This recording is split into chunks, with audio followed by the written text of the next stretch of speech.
It's Group B time, and this could be the most exciting and entertaining, interesting group in the whole Champions League. It's Atletico Madrid, it's Liverpool, it's Porto, and it's AC Milan. And it's time to preview and predict where I think the standings are going to be in terms of Group B.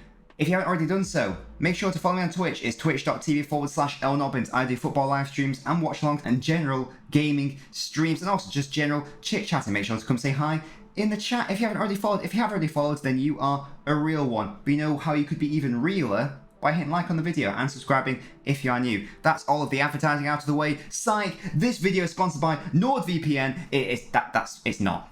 That's a lie. Group B. It's time for Group B, and as I touched on, this is potentially the most competitive and balanced group in terms of overall quality. There's no obviously weak teams in the group, and I do think that the most entertaining, exciting games are going to come from this particular group. I'll start with Atletico Madrid, the pot one side. They won La Liga last season. Suarez against his old club, some nice narratives going on there. Antoine Griezmann is back. I don't really rate this current Griezmann compared to the Griezmann of, say, around 5 years ago. I don't know if he can be fully salvaged, frankly. Awful time at Barcelona, especially relative to his transfer fee. I'm willing to be proven wrong on that, but we'll have to see. And despite my doubts about Griezmann, Atletico should quite comfortably win La Liga. Well, not comfortably, but they should win it, because Real and Barca aren't the same power that they were before, so they are a huge threat. They've lost Saul to Chelsea, and the other signings they made haven't been that inspired, and as I just touched on, I'm not sure how good Griezmann actually is anymore. But we all know how Atletico Madrid are going to play. They're going to play in that low block.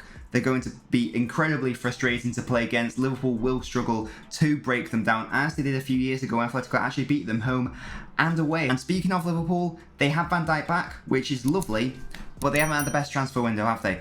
Their starting 11, despite that, is one of the best in the world, and if they can keep their key players fit, they will be fine in this group. It'll be interesting to see how fans respond to Suarez and how Suarez responds to Liverpool. He played against them for Barcelona a few years ago, and his antics weren't appreciated. He was a bit arsey for Barcelona against Liverpool, and I'm not sure that will be fully appreciated by the Liverpool fans. It'll be interesting to see how they react to him. Liverpool's only signing really being Canate. Good to get some squad depth at centre-half, but realistically wasn't the best transfer window. But if they remain injury-free, they'll be more than fine in this group. Now, Porto on paper are the weakest side in this group. I think they're not bad by any means. They did hold City to a draw last season at Porto. They're very niggly, they're very foully, very gamesmanshipy. I would suggest in their place would be very frustrating to play against, but I would say they've gotten weaker in terms of their signings. Their key holding midfielder, Danilo's gone to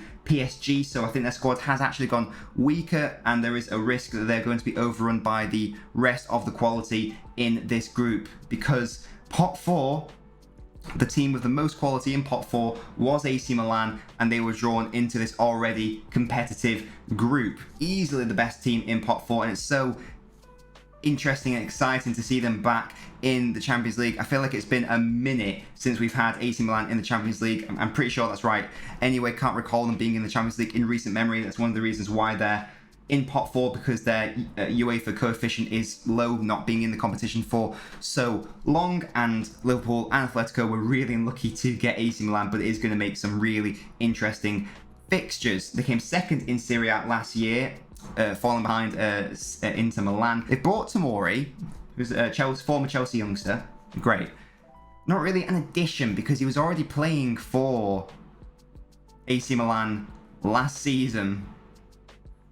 So it's not an addition, it's just a confirmation of the signing. So that's a little bit disappointing, frankly. They've lost Donnarumma to PSG. Brahim Diaz has come in on loan from Real Madrid. I did like him when he was at City, but I'm not sure how much more of an improvement he's going to be for AC Milan. They got Zlatan, who is Zlatan, as we all know. Brought in Giroud, who I think is a great player, even at the age he's at. And there's also the highly rated Theo Hernandez at left back. But I don't think they're going to have enough to beat either Atletico Madrid or Liverpool. I can see them beating Porto, however, and I can definitely see them dropping into the Europa League spaces and probably going quite far in the Europa League. So my final standings for Group B, I'll work from bottom to top. I think it will be Porto, AC Milan, and they'll go far in the Europa League. It's really hard between first and second. It's not obvious. And I think Atletico Madrid could do bits in the Champions League this season. But despite that, I still think I'm going to have Atletico Madrid second and then Liverpool first. That's assuming they can keep their first team fit, because if they can, then they should have no real problems in this group. Atletico Madrid, as good as they are, do surprisingly occasionally have a really weird weak performance in them when it comes to facing a team they should on paper be beating, because it's almost as if they can't transition away from this really defensive setup. I think it'll go down to the last game of the group between those top three sides. Anyway, AC Milan may have a chance to come second, and then Atletico or Liverpool have a chance to come first and second, vice versa.